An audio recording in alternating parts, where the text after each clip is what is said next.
छत्तीसगढ़ के 10 जिलों के 15 निकायों में हुए स्थानीय निकाय चुनाव शहरी जनता का मूड भांपने में सियासी दलों के लिए अहम होंगे। शहरी जनता किसके साथ है, ये गुरुवार को आने वाले परिणाम से साफ हो जाएगा।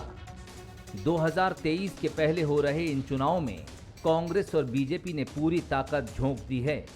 न सिर्फ उम्मीदवारों की साख दांव पर है, बल्कि उन दिग्गज नेताओं की भी परीक्षा है जो अपने अपने क्षेत्र के प्रभारी बने थे। छत्तीसगढ़ में जिस तरीके से जनता का रुझान ये अर्बन बॉडी के चुनाव में दिखाई दे रहा है, हमें लगता है कि पिछली बार जो नगरीय निकायों के चुनाव हुए थे वो सारे परिणाम दोहराए जाएंगे। 10 नगर निगमों में 10 के 10 में पिछली बार कांग्रेस को जीत हासिल हुई थी और 3 साल के कार्यकाल में आदरणीय मुख्यमंत्री श्री भूपेश बघेल जी के प्रति लोगों की आस्था और बढ़ी है। तो जनमानस में ये लगभग स्थिति है कि भूपेश जी के नेतृत्व में ही हम विकास के कार्य कर सकते हैं। इसलिए जो कल की प्रतीक्षा आपको है, हमें लगता है कि रुझान एक तरफा कांग्रेस के पक्ष में आएगा। मतदान के दौरान खूब हंगामा देखने को मिला, लेकिन परिणामों को लेकर बीजेपी आश्वस्त है।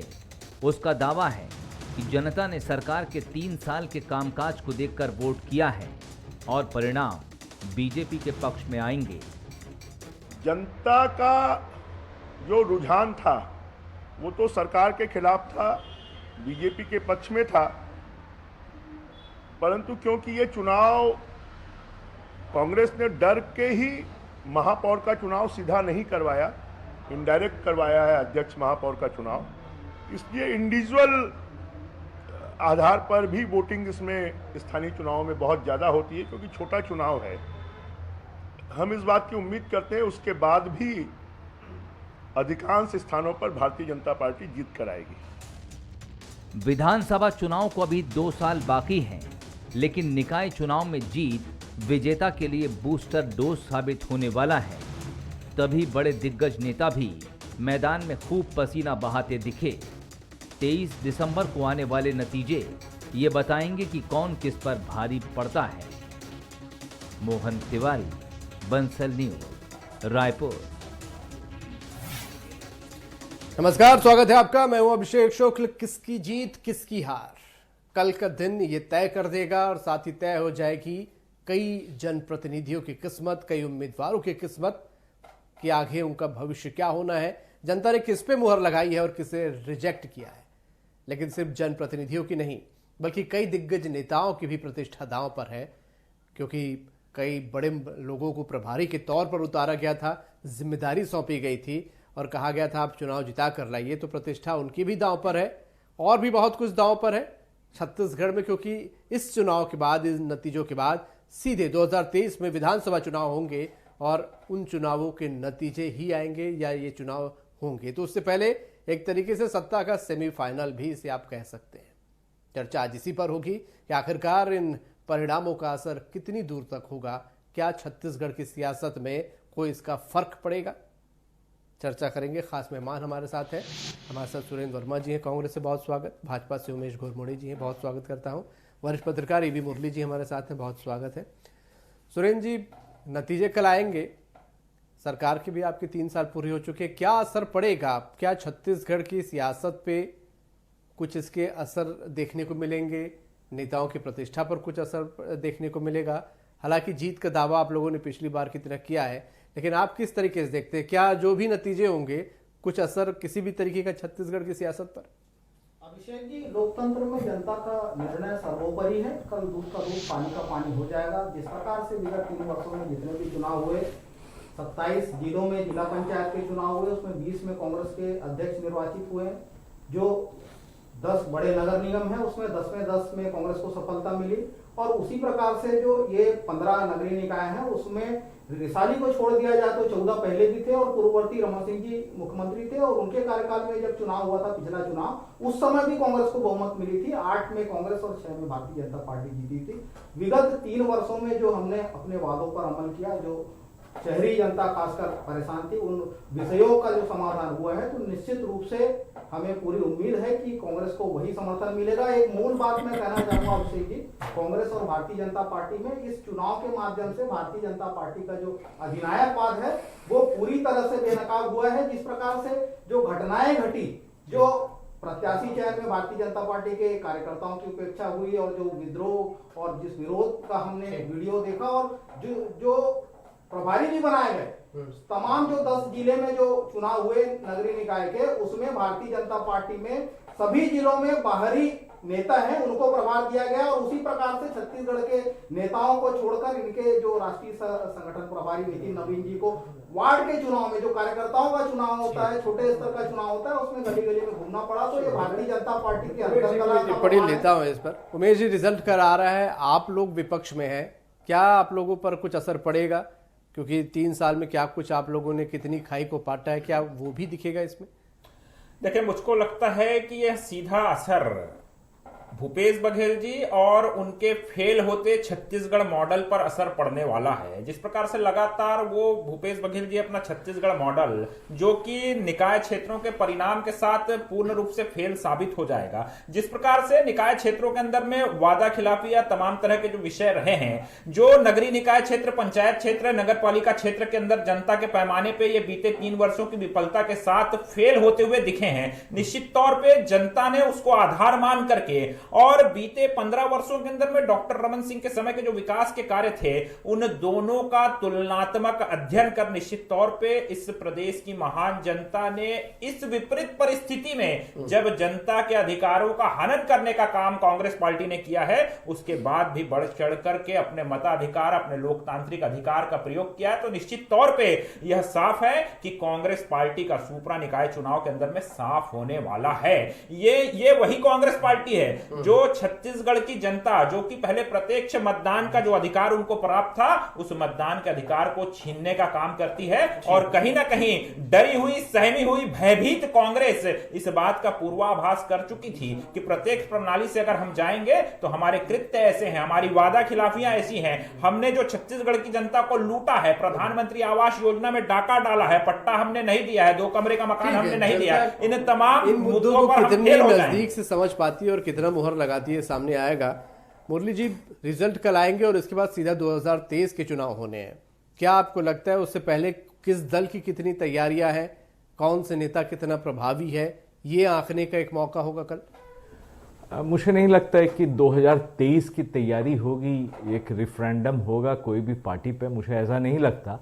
क्योंकि ये नगरीय निकाय का जो चुनाव है, लगभग अगर पुराने भी अगर आप रिकॉर्ड देखेंगे, प्राय ऐसे चुनाव में जो रूलिंग पार्टी है उसकी प्राय जीत होती है। लोग इसलिए उनको जिताती है क्योंकि उनको लगता है कि अगर रूलिंग पार्टी के लोग कैंडिडेट्स को जिताया जाए तो विकास का कार्य तेज होगा। विकास कितना हुआ है नगरीय निकायों में, ये तो सोचने वाली और देखने वाली बात है। लेकिन मुझे लगता है कि कोई रेफरेंडम तो नहीं होगा, लेकिन भारतीय जनता पार्टी और कांग्रेस के लिए एक तैयारी का माहौल जरूर क्रिएट किया जाएगा इससे। क्योंकि मुझे लगता है कि जो भी जनता जिस तरह से भी वोट देगी, यदि कांग्रेस अगर ये सोचती है कि क्लीन स्वीप होगा, मुझे ऐसा नहीं लगता। भारतीय जनता पार्टी को भी ये ऐसा जिस तरह से उन्होंने तैयारियां की होगी, या जिस तरह से जो रिबल्स पार्टी में उभर कर आए हैं, रिबलियंस हुआ है, मुझे लगता है कि भारतीय जनता पार्टी को टिकट का जो डिस्ट्रीब्यूशन है कहीं ना कहीं कोई कमी रह गई है। लेकिन उसके बावजूद भी भारतीय जनता पार्टी का भी इस चुनाव में जिस तरह से भारतीय जनता पार्टी सोच रही है, शायद उससे बेहतर परिणाम आए भारतीय जनता पार्टी के लिए। और कांग्रेस के लिए भी जो परिणाम वो क्लीन स्वीप की बात है, शायद कांग्रेस पार्टी को थोड़ी सी धक्का खानी पड़ सकती है इस चुनाव में, मुझे ऐसा मानना है। क्योंकि इंडिपेंडेंस का बड़ा रोल हो सकता है इस निर्दलीय जो भी कैंडिडेट जीतेंगे, तो उनके एक रोल, अप्रत्यक्ष प्रणाली है तो उसमें इनका रोल बढ़ जाएगा। उमेश जी, अब आपके कई दिग्गज नेताओं को इसमें प्रभारी बनाया गया, माना यह भी जा रहा है कि उनका भी अस्तित्व इस चुनाव के रिजल्ट पर कहीं ना कहीं टिका हुआ है, क्योंकि माना जा रहा है कि जो आला कमान है आपका बहुत से नए चेहरे लाने की प्रोसेस में है, ऐसे में अपनी साख को बचाने की भी इनके पास शायद एक आखिरी मौका होगा। देखिए अभिषेक जी, भारतीय जनता पार्टी एक परिवार है और ये आज का विषय नहीं है कि नगरीय निकाय क्षेत्रों के अंदर, पंचायत के अंदर में हमारे नेताओं को जिम्मेदारी मिली है। ये वर्षों वर्षों से चला आ रहा है। कभी हमारे कहीं नेता किसी एक संभाग से दूसरे संभाग में जाते हैं, चुनाव का संचालन करते हैं और किसी दूसरे संभाग में जाते हैं और सफलतापूर्वक न सिर्फ संगठनात्मक दृष्टिकोण से बल्कि जनता के बीच में भी खरे उतरते हैं और तमाम तरह के चुनाव हम लड़ते रहते हैं।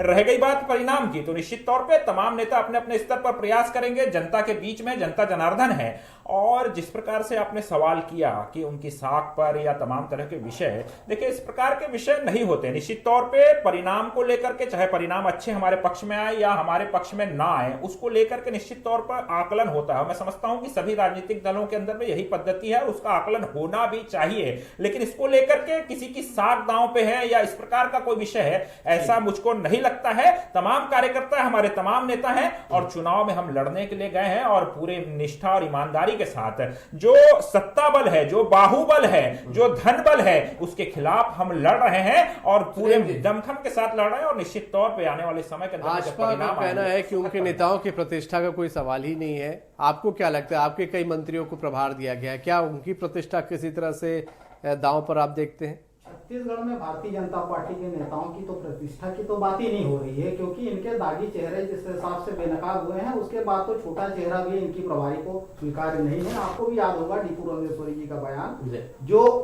आरोप लगा रहे हैं उमेश जी। मैं कहना चाहूंगा प्रशासनिक आतंकवाद को प्रदेश की जनता ने भोगा है और दिसंबर 2018 में वो खत्म भी हो चुका है। ये अपने कार्यकाल की बात न करें, जिस अप्रत्यक्ष प्रणाली से इनको आपत्ति है ये याद करें। देश की संसदीय व्यवस्था में मुख्यमंत्री और प्रधानमंत्री का चुनाव इसी प्रकार होता है। व्यवहारिक दिक्कत अभिषेक जी, जो मैं रायपुर की बात बता रहा हूँ, पिछले जो कार्यकाल में महापौर थे प्रमोद दुबे जी, उस समय में भारतीय जनता पार्टी के पार्षदों का यहाँ बहुमत था। बजट तक में किस प्रकार से विवाद ये उत्पन्न करते थे, विकास विरोधी मानसिकता के लोगों को छत्तीसगढ़ की जनता ने देखा है। यही हाल बिरगांव में इनके पार्षद थे, 15 साल इनकी सरकार रही, वहाँ एक कॉलेज तक नहीं था। कांग्रेस के प्रभारियों पर भी सुरेंद्र जी कोई असर पड़ेगा जी? कांग्रेस के प्रभारियों पर भी कोई असर पड़ेगा? कई मंत्रियों को प्रभार दिया गया है तो उनका भी कद नापा जाएगा। अभिषेक जी, जो चुनाव परिणाम विगत 3 वर्षों में छत्तीसगढ़ के भीतर मुख्यमंत्री भूपेश बघेल के नेतृत्व में जो काम हो रहे हैं उसके आधार पर आए हैं। पूरा भरोसा है कि कांग्रेस एक तरफा जीत मिलेगी। जिस प्रकार से पिछले नगरीय निकाय चुनाव में 3 विधानसभा उपचुनाव में भारतीय जनता पार्टी का सुपड़ा साफ हुआ है, ये नगरीय निकाय चुनाव में वही इतिहास दोहराया जाएगा। कहीं कोई संशय की स्थिति नहीं है। कांग्रेस का प्रत्येक कार्यकर्ता मजबूती से लड़ा है और परिणाम भी पक्ष में ही आएंगे। मुरली जी, आपसे भी वही सवाल करूंगा कि भाजपा या कांग्रेस, क्या नेताओं के कद में किसी प्रकार का कोई फर्क? निश्चित रूप से कद में तो फर्क पड़ेगा। अगर किसी नेता को किसी नगरीय निकाय का प्रभार दिया गया है, अगर पार्टी वहां पे खराब प्रदर्शन करती है तो उसका जिम्मेदारी तो उस नेता को लेना ही है, क्योंकि चाहे कांग्रेस हो चाहे बीजेपी हो, तो नेता को अगर संगठनात्मक रूप से अगर किसी तरह का उन पर प्रभाव नहीं पड़ेगा, लेकिन जनता के बीच में उसका जो प्रभाव है वो तो पड़ेगा ही पड़ेगा, मुझे ऐसा मानना है। लेकिन जिस तरह से चुनाव हुए हैं, मेहनत दोनों पार्टियों ने भरपूर किया है। जिस तरह से जो कुछ भी हथकंडे अपनाने थे सब कुछ अपनाया है दोनों पार्टियों ने। अब जनता बताएगी जीत किसकी होती है और किसकी नहीं। एक आखिरी सवाल यहाँ पर बहुत संक्षेप में जवाब चाहूंगा सुरेंद्र जी, ये जो नतीजे यहाँ पर आएंगे, इन नतीजों को किस तरीके से देखा जाए? क्या आप लोगों की तैयारियों को परखने के तौर पर हम देखें? बहुत संक्षेप में। अभिषेक जी, किसी भी प्रकार का जो चुनाव परिणाम होता है निश्चित रूप से उसकी समीक्षा भी होती है और आत्मावलोकन होता है। जो भी कमियां जो होती है उसको उसमें किस प्रकार से सुधार लाया जा सकता है और आगे भविष्य में होने वाले चुनाव में किस प्रकार से बेहतर संगठन क्षमता के साथ में हम उन गलतियों को सुधार सकते हैं, उसके विषय में बोलिए। उमेश जी, आपसे भी यही सवाल था कि आप लोग कितने तैयार हैं, ये परिणाम बताएगा? निश्चित तौर पे हम पूरी तरह से तैयार है और हमारी तैयारी धरातल पर, बूथों के अंदर, वार्डों के अंदर में दिखी है, जिसका परिणाम कल आएगा। और आपका जो मूल प्रश्न था कि किस पर इसका प्रभाव पड़ेगा, देखिए अभिषेक जी, याद होगा आपको, क्योंकि कल जो परिणाम आने हैं उसमें से 3 महत्वपूर्ण नगर निगम, या हम चरोदा की बात करें, रिसाली की बात करें या भिलाई की बात करें, या वह नगर निगम क्षेत्र है जिस क्षेत्र के अंदर से स्वयं मुख्यमंत्री भूपेश बघेल जी आते हैं। तो सीधे तौर पर मुख्यमंत्री भूपेश बघेल जी की साख वहां पर लगी हुई है और कहीं ना कहीं उन तीनों निकाय क्षेत्रों के अंदर में हार का उनको पूर्वाभास हो चुका है। इसीलिए अपने विधायक को जहां मतगणना हो रही है वहां देवेंद्र यादव को वो भेजते हैं अपने सुरक्षा के साथ, लगी है भारतीय अरे जनता पार्टी भैया, को, आप आचार संहिता का उल्लंघन करते हैं, अपनी सुरक्षा के वहां साथ जाते हैं, विधायक जाकर के वहां के अधिकारियों को धमकाने का काम करते हैं, यहां तक कि उनका ट्रांसफर करने की धमकी देते हैं। इस पे स्पष्ट हो जाता है कि मुख्यमंत्री के क्षेत्र के अंदर में कांग्रेस पूरी तरह से परखने का भी पराजित हो मौका रही है। मिलेगा और कितनी तैयारियां ये भी देखने का मौका मिलेगा। बहुत शुक्रिया आप सभी का, कल तक का हम इंतजार करेंगे। तो आज का मुद्दा में हमने आज आकलन करने की कोशिश की कि क्या फर्क पड़ सकता है, क्या इस नतीजों के दूरगामी परिणाम हो सकते हैं, क्या किसी के कद पर कोई असर पड़ सकता है। बहुत सारी बातें भविष्य के गर्त भी छुपी हुई है। बहरहाल सभी को इंतजार है कल आने वाले नतीजों का। बंसल न्यूज पर आप देखते रहिए, नतीजों की पल पल की अपडेट हम आपको देंगे। आज का मुद्दा में इतना ही। नमस्कार।